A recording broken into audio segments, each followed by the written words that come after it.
പ്രിയപ്പെട്ട വിദ്യാർത്ഥികളെ, എല്ലാവർക്കും സ്വാഗതം. ഇന്ന് നമ്മൾ ചർച്ച ചെയ്യുന്നത്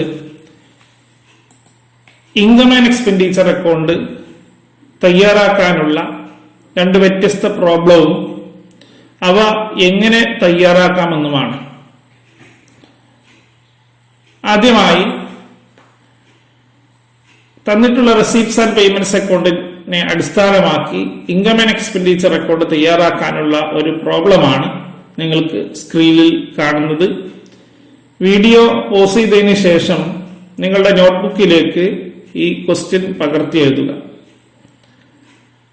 ഈ ക്വസ്റ്റ്യനിൽ റെസീപ്റ്റ് സൈഡിൽ ധാരാളം റെസീപ്റ്റ്സുകളും പേയ്മെന്റ് സൈഡിൽ കുറെ പേയ്മെന്റ്സുകളും നൽകിയിട്ടുണ്ട്. ഈ തന്നിട്ടുള്ള റെസീപ്റ്റ്സ് ആൻഡ് പേയ്മെന്റ്സ് അക്കൗണ്ടിനെ അടിസ്ഥാനമാക്കി ഇൻകം ആൻഡ് എക്സ്പെൻഡിച്ചർ അക്കൗണ്ട് തയ്യാറാക്കാനാണ് നമ്മളോട് ആവശ്യപ്പെട്ടിട്ടുള്ളത്. അപ്പോ തന്നിട്ടുള്ള income and receipts and payments അക്കൗണ്ടിനെ അടിസ്ഥാനമാക്കി എങ്ങനെയാണ് ഒരു ഇൻകം ആൻഡ് എക്സ്പെൻഡിച്ചർ അക്കൗണ്ട് തയ്യാറാക്കുന്നത് എന്ന് വളരെ ചുരുങ്ങിയ രീതിയിൽ ഞാൻ ഒന്നുകൂടി വിവരിക്കുകയാണ്. മുൻ ക്ലാസ്സിൽ വിവരിച്ച കാര്യം തന്നെയാണ് ഒന്നുകൂടി വളരെ ചുരുങ്ങിയ രീതിയിൽ വിവരണം നൽകട്ടെ. ആദ്യമായി read the receipts and payments account തർവലി. തന്നിട്ടുള്ള റെസീപ്റ്റ്സ് ആൻഡ് പേയ്മെന്റ്സ് അക്കൗണ്ട് കൃത്യമായി വായിച്ച് മനസ്സിലാക്കുക. Then next, exclude the opening and closing balance of cash in hand, cash at bank and even bank overdraft. തന്നിട്ടുള്ള റെസീപ്റ്റ്സ് ആൻഡ് പേയ്മെന്റ്സ് അക്കൗണ്ടിൽ നിന്നും cash in ഹാൻഡിന്റെയും cash at ബാങ്കിന്റെയും ചിലപ്പോൾ ഓവർ ഡ്രാഫ്റ്റിന്റെയും ഓപ്പണിംഗ് ക്ലോസിംഗ് ബാലൻസുകൾ ഉണ്ടെങ്കിൽ അത് ഇൻകം ആൻഡ് എക്സ്പെൻഡിച്ചർ അക്കൗണ്ടിൽ രേഖപ്പെടുത്താൻ പാടില്ല. അത് ഒഴിവാക്കുക. അതിനുശേഷം exclude the capital receipts and payments. Receipts and payments അക്കൗണ്ടിന്റെ റെസീപ്റ്റ് സൈഡിലുള്ള ക്യാപിറ്റൽ റെസീപ്റ്റ്സും പേയ്മെന്റ് സൈഡിലുള്ള ക്യാപിറ്റൽ പേയ്മെന്റുകളും എക്സ്ക്ലൂഡ് ചെയ്യുക, ഒഴിവാക്കണം. അടുത്ത step, consider only revenue expenses and revenue income for the current period. തന്നിട്ടുള്ള റെസീപ്റ്റ്സ് ആൻഡ് പേയ്മെന്റ്സ് അക്കൗണ്ടിന്റെ റെസീപ്റ്റ് സൈഡിലും പേയ്മെന്റ് സൈഡിലും കറന്റ് പീരീഡിലേതല്ലാത്ത ഇൻകമോ എക്സ്പെൻസുകളോ ഉണ്ടെങ്കിൽ അതും നമ്മൾ പരിഗണിക്കാൻ പാടില്ല. കറന്റ് പീരീഡിലെ ഇൻകവും എക്സ്പെൻസും മാത്രമേ പരിഗണിക്കാൻ പാടുള്ളൂ. മറ്റൊരു steps, all expenses entered on the debit side and all income entered on the credit side. എല്ലാ എക്സ്പെൻസുകളും ഇൻകം ആൻഡ് എക്സ്പെൻഡിച്ചർ അക്കൗണ്ടിന്റെ ഡെബിറ്റ് സൈഡിലും എല്ലാ ഇൻകവും ക്രെഡിറ്റ് സൈഡിലുമാണ് രേഖപ്പെടുത്തേണ്ടത്. Make adjustment for outstanding expense, prepaid expense, accrued income, income received, advance. ഇത്തരത്തിലുള്ള അഡ്ജസ്റ്റ്മെന്റുകൾ വല്ലതും ഉണ്ടെങ്കിൽ അതും ഇൻകം ആൻഡ് എക്സ്പെൻഡിച്ചർ അക്കൗണ്ടിൽ അഡ്ജസ്റ്റ് ചെയ്യാം. അതേപോലെ തന്നെ ചില നോൺ ക്യാഷ് ഐറ്റംസ് ആയിട്ടുള്ള depreciation, bad ഡെപ്റ്റ്, provision for bad ഡെപ്റ്റ്, profit on sale of fixed asset, loss on sale of fixed asset, ഇത്തരത്തിലുള്ള ഐറ്റംസും ഇൻകം ആൻഡ് എക്സ്പെൻഡിച്ചർ അക്കൗണ്ടിൽ കൺസിഡർ ചെയ്യണം. ഇതെല്ലാം രേഖപ്പെടുത്തിയതിനു ശേഷം finally balance the income and expenditure account and find out the surplus or deficit. അവസാനം income and expenditure account balance ചെയ്ത് surplus ആണോ deficit ആണെന്ന് കണ്ടെത്തുന്നു. അത് ക്യാപിറ്റൽ ഫണ്ടിലേക്ക് ട്രാൻസ്ഫർ ചെയ്യും. ഇത്രയുമാണ് ഒരു income and expenditure account receipts and payments അക്കൗണ്ടിനെ അടിസ്ഥാനമാക്കി ചെയ്യുമ്പോൾ നമ്മൾ ഫോളോ ചെയ്യേണ്ട വിവിധ സ്റ്റെപ്സുകൾ. ഇനി നമുക്ക് നമ്മളുടെ പ്രോബ്ലത്തിലേക്ക് വരാം. നിങ്ങൾ നോക്കൂ, പ്രോബ്ലത്തിൽ റെസീപ്റ്റ് സൈഡിൽ നമ്മൾ ആദ്യം തന്നെ പറഞ്ഞു opening closing balance of cash in ഹാൻഡും ക്യാഷ് അറ്റ് ബാങ്കും എക്സ്ക്ലൂഡ് ചെയ്യണം. അപ്പൊ നമുക്ക് നോക്കാം, ആ ക്വസ്റ്റ്യനിൽ കാണാൻ കഴിയും ക്യാഷ് ഇൻ ഹാൻഡും ക്യാഷ് അറ്റ് ബാങ്കും ഓപ്പണിംഗ് ബാലൻസ് ഉണ്ട്. അതോടൊപ്പം തന്നെ ബാലൻസ് ക്യാരി ഡൗൺ എന്ന് പറഞ്ഞ് ക്യാഷ് ഇൻ ഹാൻഡും ക്യാഷ് അറ്റ് ബാങ്കും ഉണ്ട്. ഇത് രണ്ടും തന്നെ നമ്മുടെ income and expenditure account record ചെയ്യാൻ പാടില്ല. ദെൻ മറ്റൊരു കാര്യം നമ്മൾ പറഞ്ഞത് കറന്റ് പീരീഡിലെ ഐറ്റംസ് മാത്രമേ ഇൻകം ആൻഡ് എക്സ്പെൻഡിച്ചർ അക്കൗണ്ടിൽ പരിഗണിക്കാവൂ. അപ്പൊ നമുക്ക് സബ്സ്ക്രിപ്ഷൻ 2013-14 15-16 തന്നിട്ടുണ്ട്. നമുക്കറിയാം നമ്മുടെ കറന്റ് പീരീഡ് എന്ന് പറയുന്നത് 2014-15 ആണ്. അപ്പൊ 13-14 15-16 എന്ന് പറഞ്ഞാൽ പ്രീവിയസ് ഇയറിലെയും ഇനി വരാൻ പോകുന്ന ഫ്യൂച്ചർ പീരീഡിലെയും ലഭിച്ചിട്ടുള്ള വരുമാനം അല്ലെ ആ സബ്സ്ക്രിപ്ഷൻ നമ്മൾ ഇൻകം ആൻഡ് എക്സ്പെൻഡിച്ചർ അക്കൗണ്ടിൽ പരിഗണിക്കാൻ പാടില്ല. അതോടൊപ്പം തന്നെ മറ്റൊരു ഐറ്റമാണ് donation for building. Donation for building എന്ന് പറയുന്നത് റെസീപ്റ്റ് സൈഡിലുള്ള ഒരു ക്യാപിറ്റൽ റെസീപ്റ്റ്സ് ആണ്. അപ്പൊ സബ്സ്ക്രിപ്ഷൻ ഒരു റവന്യൂ റെസിപ്റ്റ് ആണ്, ഡൊണേഷൻ ഫോർ ബിൽഡിംഗ് ഒരു ക്യാപിറ്റൽ റെസിപ്റ്റ്സ് ആണ്. അപ്പൊ ക്യാപിറ്റൽ റെസിപ്റ്റ്സ് ഒരിക്കലും എവിടെ രേഖപ്പെടുത്താൻ പാടില്ല? ഇൻകം ആൻഡ് എക്സ്പെൻഡിച്ചർ അക്കൗണ്ട് രേഖപ്പെടുത്താൻ പാടില്ല.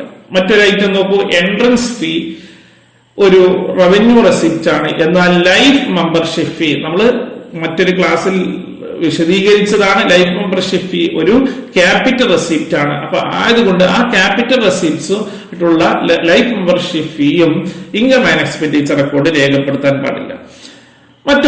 മറ്റൊരു ഐറ്റമാണ് നോക്കൂ, interest on investment government securities. അത് ഗവൺമെന്റ് സെക്യൂരിറ്റിയിൽ നിന്ന് ലഭിക്കുന്ന ഇൻട്രസ്റ്റ്, അതൊരു റവന്യൂ ഐറ്റമാണ്. അത് നമുക്ക് ഇൻകം ആൻഡ് എക്സ്പെൻഡിച്ചർ അക്കൗണ്ടിൽ എടുക്കാം. ലോക്കറിന്റെ റെന്റ് വാടക ലഭിച്ചതാണ്, അതും നമുക്കൊരു റെസിപ്റ്റ്സ് ആണ്, വരുമാനമാണ്, അതും നമുക്ക് പരിഗണിക്കാം. ഇനി പേയ്മെന്റ് സൈഡിൽ നോക്കൂ, printing and stationery, lighting, rate and taxes, telephone charge, postage and courier, wages and salaries, insurance and premium, ഇതെല്ലാം തന്നെ നമ്മൾ മുമ്പ് മനസ്സിലാക്കിയതാണ്.